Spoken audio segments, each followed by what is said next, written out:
The Great Hall of the Galactic Science Council was silent. 12 species had gathered, their representatives sitting in curved chairs designed for bodies of many shapes. Some had scales that shimmered under the soft lights. Others had skin like rough stone or feathers that moved with each breath, but all of them shared the same expression of defeat. Elder Vornak of the Kalori stood at the center of the room.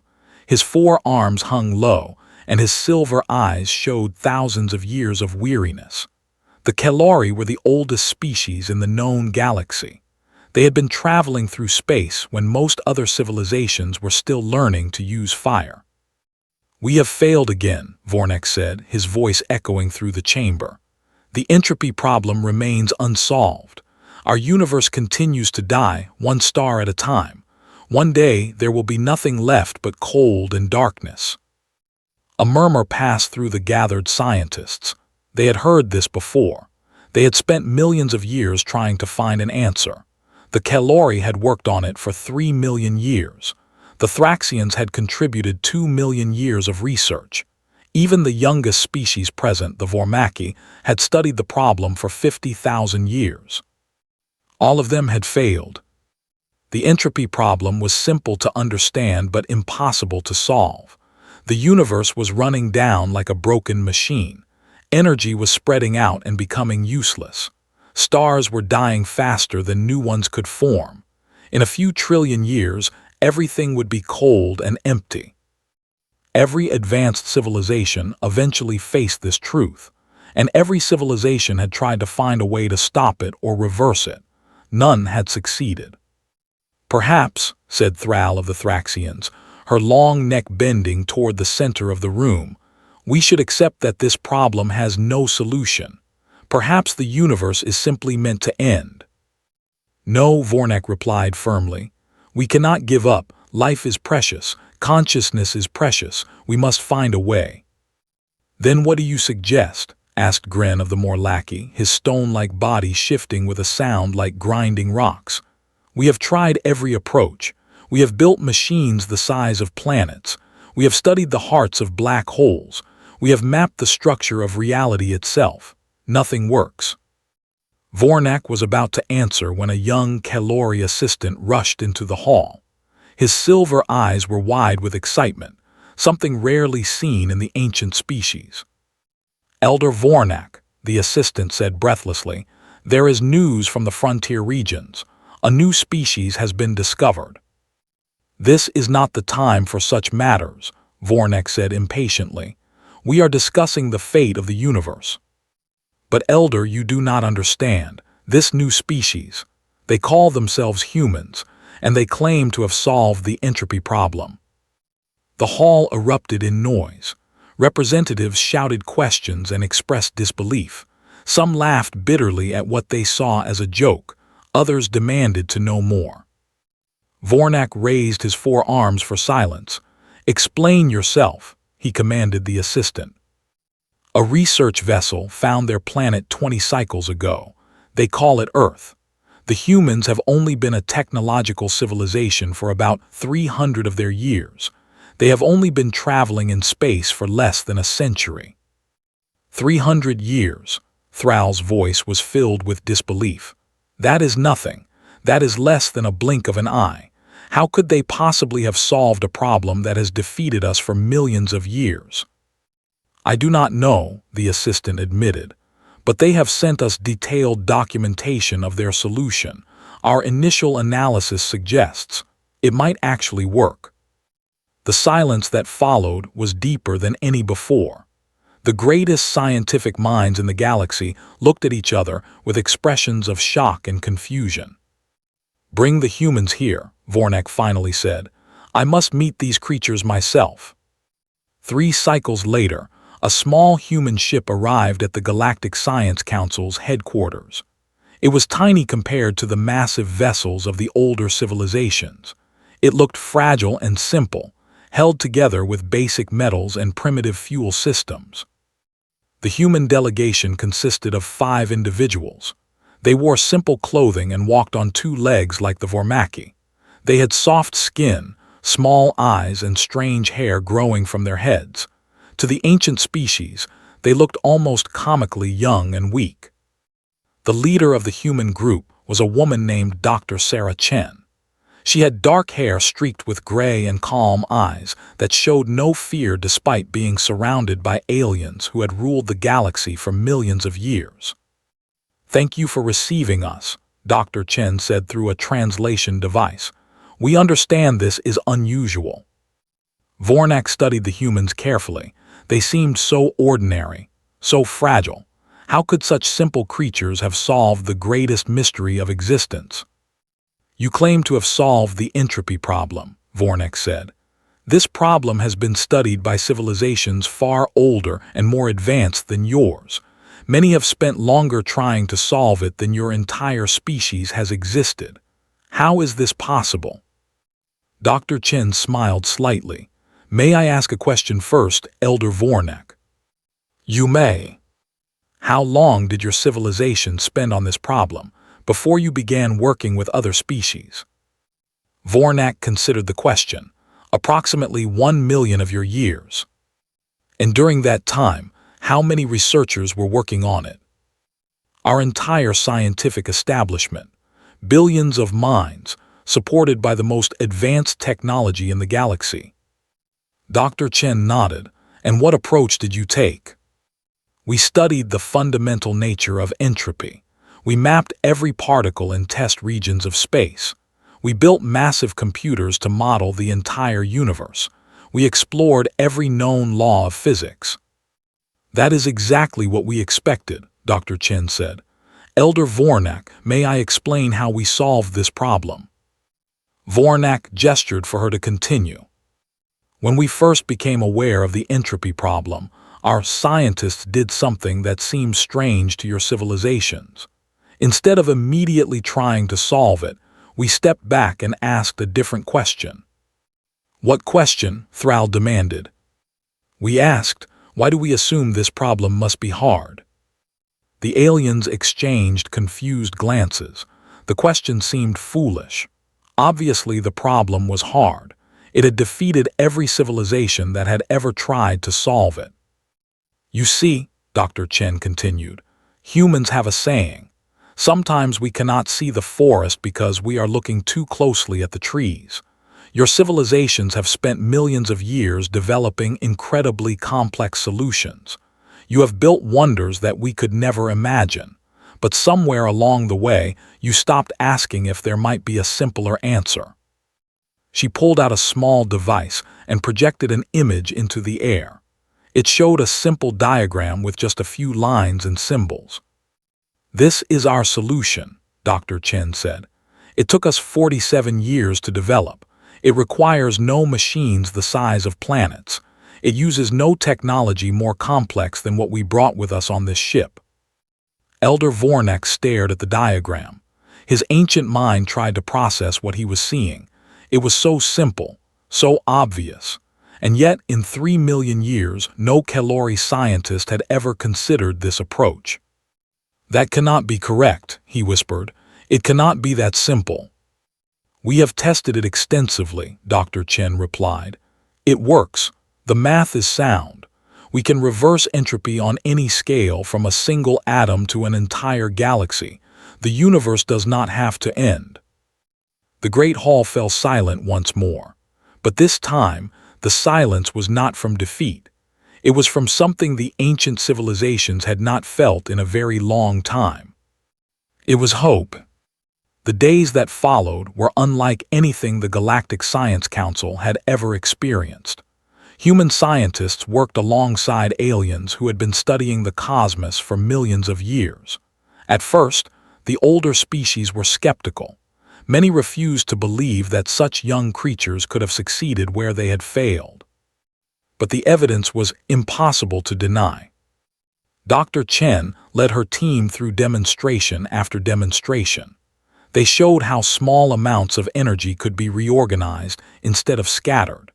They proved that the universe's slow death was not inevitable, but simply the result of natural processes that could be redirected.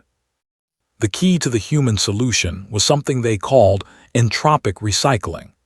Instead of trying to stop entropy, which was impossible, The humans had found a way to redirect it.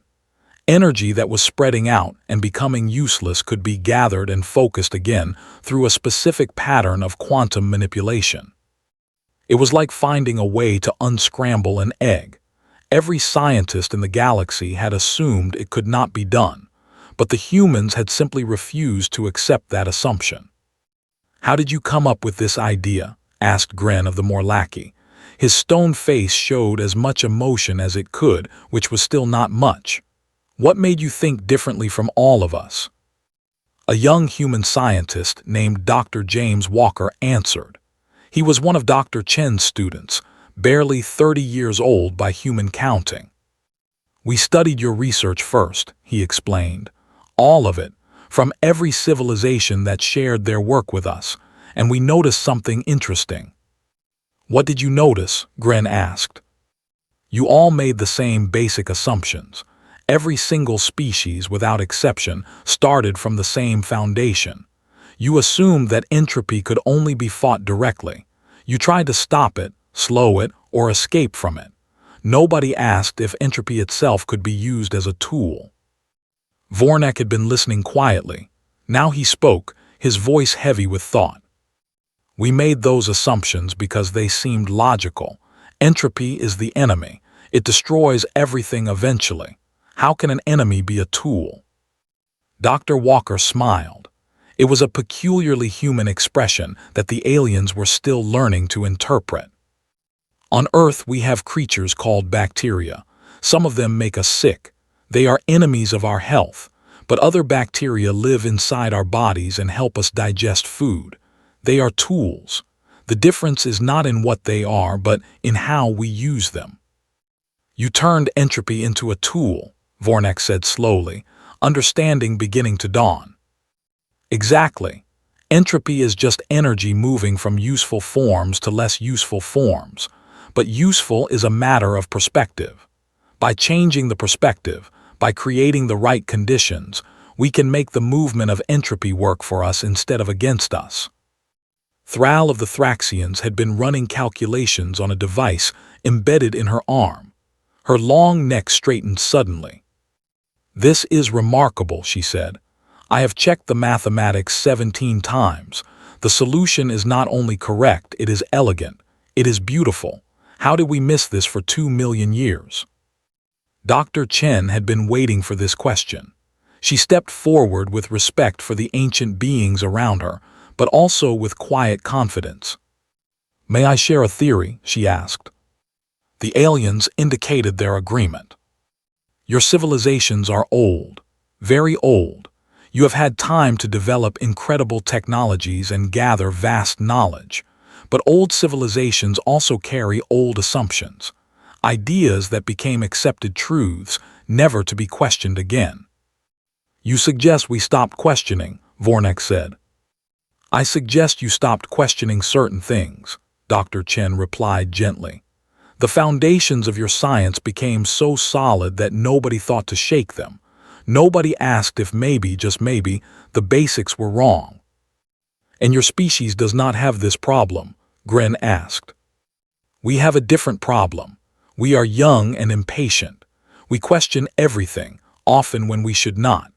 Many human scientists have wasted years chasing impossible ideas, but sometimes, very rarely, one of those impossible ideas turns out to be possible after all." The council members considered her words. It was strange to think that being young and foolish could be an advantage, but the evidence was right in front of them. Over the following weeks, human and alien scientists worked together to refine the entropic recycling technology. The process was faster than anyone expected. The humans had a way of solving problems that the older species found both impressive and confusing. When a difficulty arose, the aliens would form committees. They would analyze the problem from every angle. They would consult historical records to see how similar problems had been handled before. They would spend days or weeks preparing before taking action.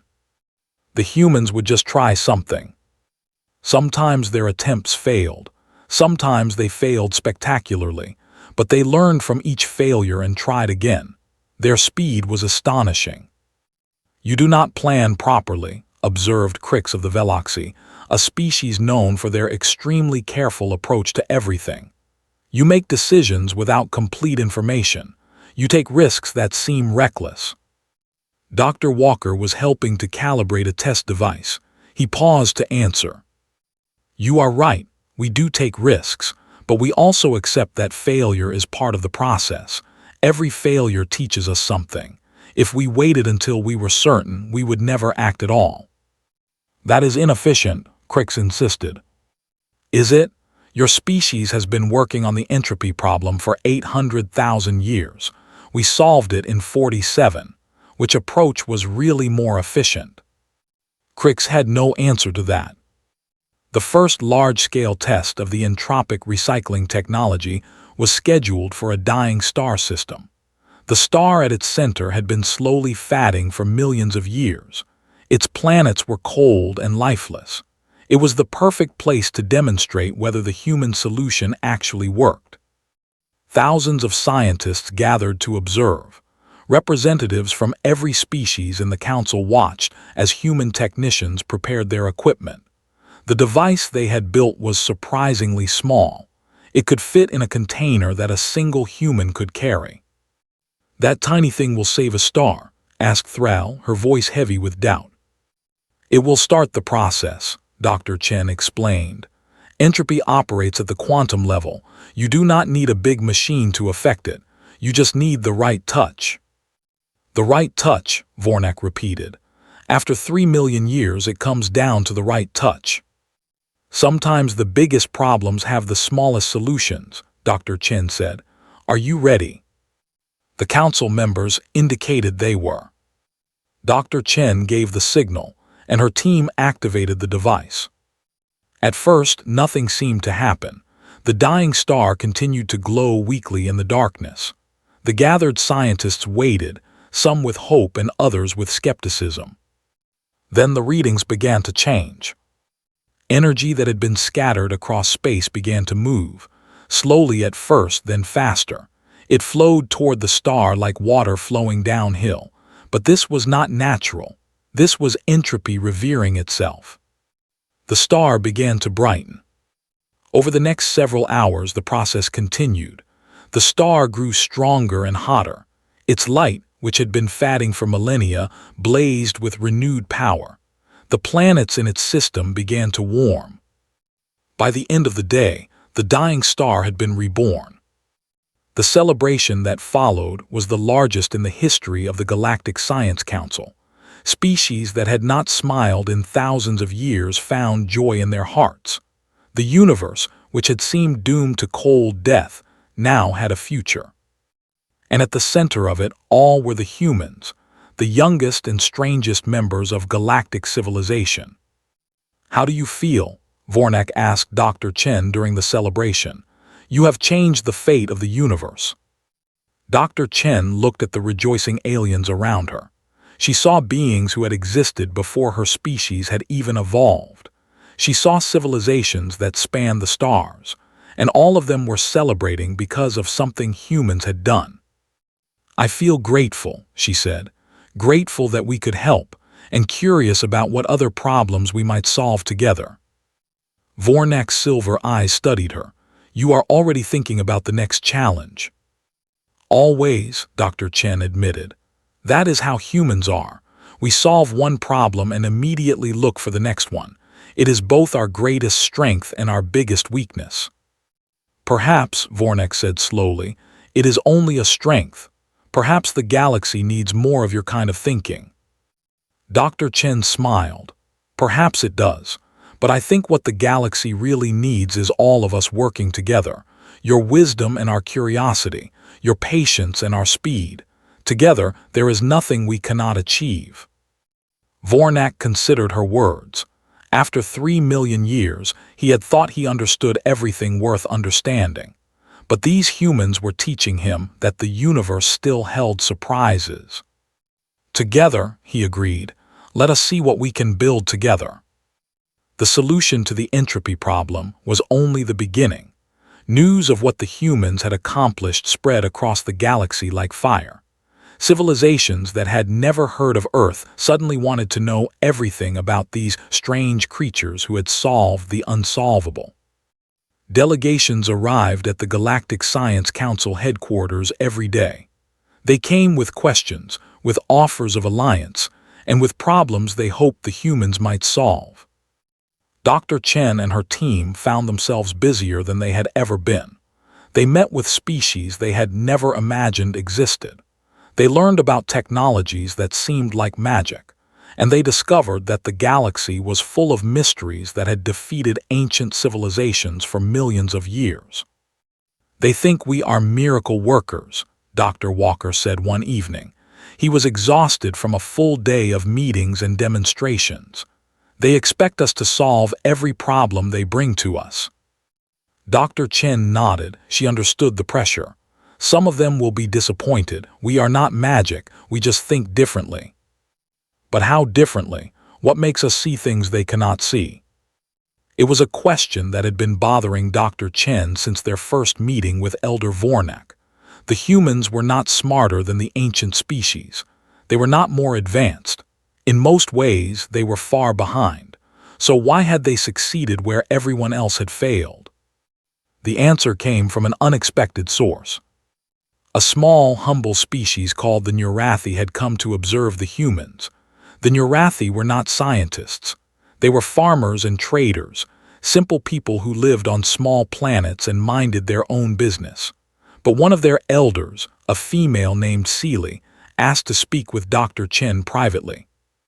"I know why you succeed," Seely said. Her voice was soft, and her brown eyes were wise in a way that reminded Dr. Chen of her own grandmother. "Please tell me," Dr. Chen said. "I have been trying to understand it myself." "The old species have too much memory," Seely explained. "They remember everything. Every failure, every dead end, every wrong answer. This knowledge protects them from making old mistakes again, but it also traps them. They cannot imagine new paths because they remember too well why those paths should not work." "And humans?" "Humans forget. You are young. Your history is short. You do not remember why something is impossible, so you try it anyway. Sometimes you fail, but sometimes you discover that the impossible is simply a path nobody walked before." Dr. Chen thought about this for a long time. It made sense. The weight of millions of years of history was not something she could fully understand, but she could see how it might limit even the greatest minds. "You are wise, Seely," she said finally. Seely laughed gently. "I am just a farmer, but I have watched many harvests. Sometimes the best fruit comes from a young tree that does not know its own limits." This insight helped Dr. Chen approach the next big challenge. The Kelori brought it to her 3 months after the success of the entropy solution. "There is something we have not told you," Vornak admitted. "A secret we have kept from most of the younger species. We did not want to cause despair." "What kind of secret?" Dr. Chen asked. "The universe is not alone. There are other universes, other dimensions, existing alongside ours. We discovered this truth 2 million years ago, and we also discovered that something lives in those other dimensions, something hostile." Dr. Chen felt a chill run through her. "What kind of something?" "We call them the Void Dwellers. They are not alive in any way we understand. They are more like forces of nature, and they are attracted to our universe. They have been pushing against the barriers between dimensions for millions of years. Eventually, they will break through." "And when they do?" Vornak's 4 arms hung low, a sign of deep distress among the Kelori. "When they do, they will consume everything. All life, all matter, all energy. Our universe will become like theirs. Empty, cold, dead." "How long do we have?" "Our best estimates suggest between 10,000 and 50,000 years." It was a lot of time by human standards, but Dr. Chen understood now why the entropy solution had been so important. If the universe was going to be invaded, they needed it to be as strong as possible. "Why are you telling me this now?" she asked. Because we have been trying to solve this problem for 2 million years, we have failed. But you solved the entropy problem in less than a century. Perhaps you can see something we cannot. Dr. Chen gathered her team that night. She explained what Vornek had told her. The young human scientists listened with fear and fascination. Another impossible problem, Dr. Walker said when she finished. Another problem everyone assumes is impossible, Dr. Chen corrected. Remember what Seeley said. We do not carry the weight of old failures. We can imagine paths that older minds have forgotten. But this is completely different from entropy, said Dr. Maria Santos, the team's expert on dimensional physics. We barely understand how dimensions work. How can we defend against something that comes from beyond our reality? The same way we solved the last problem, Dr. Chen replied. By asking questions that nobody else is asking, by trying things that others assume will not work, by being young and foolish and stubborn. The research began immediately. Human scientists worked alongside Kalori masters who had spent millions of years studying the dimensional barriers. At first, the humans were overwhelmed. The mathematics of dimensional physics was incredibly complex, far beyond anything taught on Earth. But the humans learned fast. They asked questions that seemed stupid, but often revealed hidden assumptions. They proposed ideas that the Kalori had never considered because their own research had long ago ruled them out. "You want to invite the Void Dwellers in?" Vornek asked, his voice filled with horror. "That is the most foolish idea I have ever heard." "Not invite them in," Dr. Walker explained. "Create a controlled opening, a trap. If we can control how they enter, we can control what happens to them when they do. That is too dangerous. If the barrier is weakened, they will flood through before we can stop them." Maybe, or maybe the barrier is not meant to keep them out. Maybe it is meant to keep them in their own universe. What if we can change what happens when they cross it? Vornak stared at the young human. The idea was insane. It went against everything the Kalori had believed for millions of years. But he remembered the entropy solution. He remembered how simple it had been, how obvious once they saw it. "Explain your thinking," he said carefully. The research took 3 years. The humans and Kalori worked together in ways neither species had expected. The Kalori provided knowledge and technology. The humans provided fresh perspectives and the willingness to fail. They failed many times. Some failures were spectacular. One experiment accidentally created a small dimensional rift that took weeks to close. Another produced strange effects that no one could explain. But each failure taught them something new. And slowly, they began to understand the Void Dwellers better than any species ever had. "They are not trying to invade," Dr. Santos announced one day, her face bright with discovery. "That is what we have been getting wrong. They are not hostile at all. They are just following their nature." "Their nature is to consume everything," Vornek pointed out. "No, their nature is to move toward complexity. They are attracted to our universe because it is more complex than theirs. But when they enter, they destroy that complexity. It is like a moth flying toward a flame. The moth does not want to burn. It just cannot help itself." "How does this help us?" asked Vornek. "If we can give them what they actually want, they will not need to enter our universe at all. They want complexity. We can create complexity in a place where it will not hurt us. A dimensional buffer zone, a place that satisfies their need without endangering our reality." The idea was brilliant. It was also completely impossible according to 2 million years of Kalori science. But the humans built it anyway. The dimensional buffer zone took 20 years to complete. It was the largest project the galaxy had ever attempted. Every species contributed resources and knowledge. Ships carried materials across thousands of light years. Scientists from every world worked together in perfect cooperation. And at the center of it all were the humans, still young by galactic standards, still foolish enough to attempt the impossible. The buffer zone worked. When the first void dwellers approached the barrier, they sensed the artificial complexity the Alliance had created. They turned toward it, drawn like moths to a flame. But this flame did not burn them. It gave them what they needed without cost.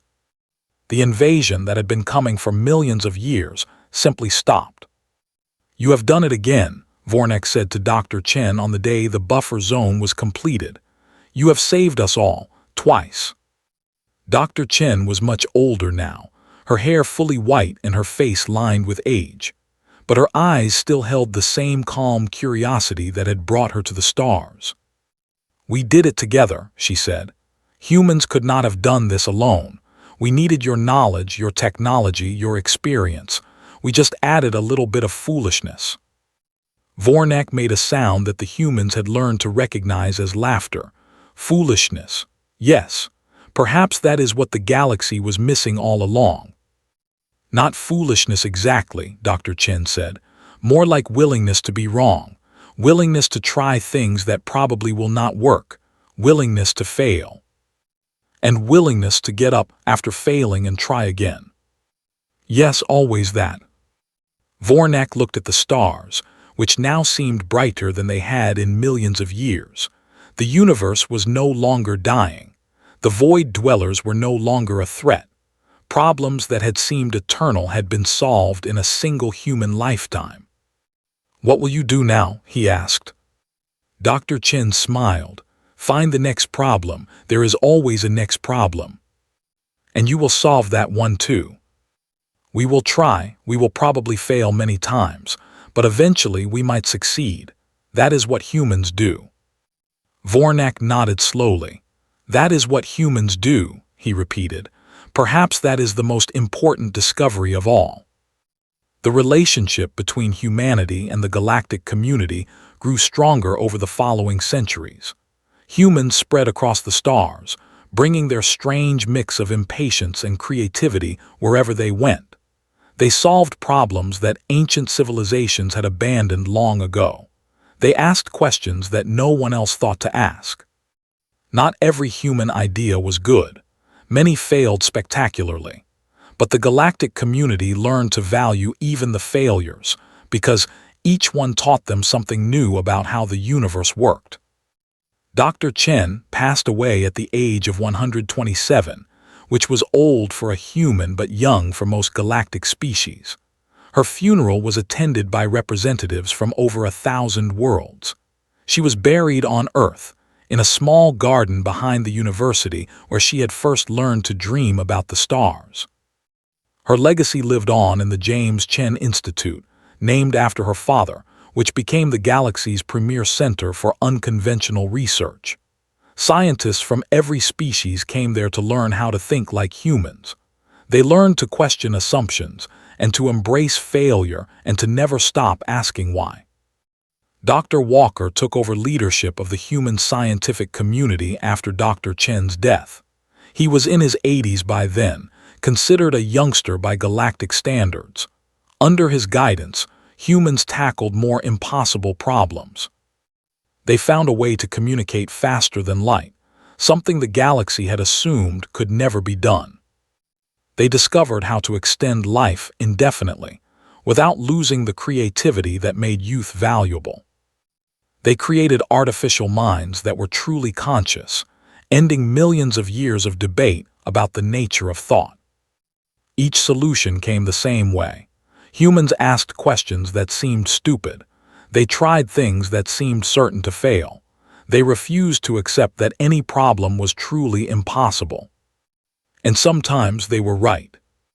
The Kalori observed all of this with wonder and humility. For 3 million years, they had considered themselves the wisest species in the galaxy. Now they learned from creatures who had only been traveling the stars for a few centuries. Elder Vornek lived long enough to see the third generation of human scientists. He was ancient even by Kalori standards, his silver eyes dim but still sharp. Before he died, he asked to speak with humanity's newest great mind, a young woman named Dr. Amara Chen, a distant descendant of Sarah Chen. I have a question, Vornek said, his voice weak but clear. I have wondered about it for many years. Ask, Amara said. When your ancestor came to us with the entropy solution, she already knew we would doubt her. She knew that civilizations millions of years older than hers would laugh at her claims. How did she find the courage to come anyway? Amara thought about the question. She had studied her ancestors' life extensively, and she had wondered the same thing. I think, she said finally, that she did not think about it in terms of courage. She did not see ancient civilizations that might reject her. She just saw a problem that needed solving and people who needed help. She was not afraid of us. She was probably terrified, but she came anyway because the problem was more important than her fear. That is what humans do. We feel the fear, and then we ignore it because something matters more. Vornek was quiet for a long moment. I think I finally understand, he said. Your species is not special because you are smarter or faster or more advanced. You are special because you do not let fear or tradition or common sense stop you from trying. We are stubborn, Amara agreed. Sometimes too stubborn. Sometimes we try things we should not try, but sometimes our stubbornness takes us to places no one else can reach. Vornek nodded slowly. The galaxy is fortunate that you found us. We are fortunate that you welcomed us. The old Kelori died 2 days later, at peace for the first time in millions of years. His last words were about the humans, about how strange and wonderful they were, about how they had given the galaxy hope again. Humanity continued to grow and change and solve problems. They were never the smartest species in the galaxy or the strongest or the most advanced, but they were always the most willing to try, to fail, to learn, and to try again. And that in the end was enough. 1,000 years after first contact, the Galactic Science Council commissioned a monument to human achievement. It was built in orbit around Earth, a massive structure visible from the planet's surface. The monument listed every impossible problem that humans had solved and every contribution they had made to galactic civilization. The list was long, but the most important part of the monument was not the list. It was a simple inscription at the base, words that Dr. Sarah Chen had spoken at the very beginning of humanity's journey into the stars. Together, the inscription read, "There is nothing we cannot achieve." It was a simple idea, perhaps too simple for civilizations that had spent millions of years developing complex philosophies and intricate theories. But it was true, and truth, the humans had taught the galaxy, was often simpler than anyone expected.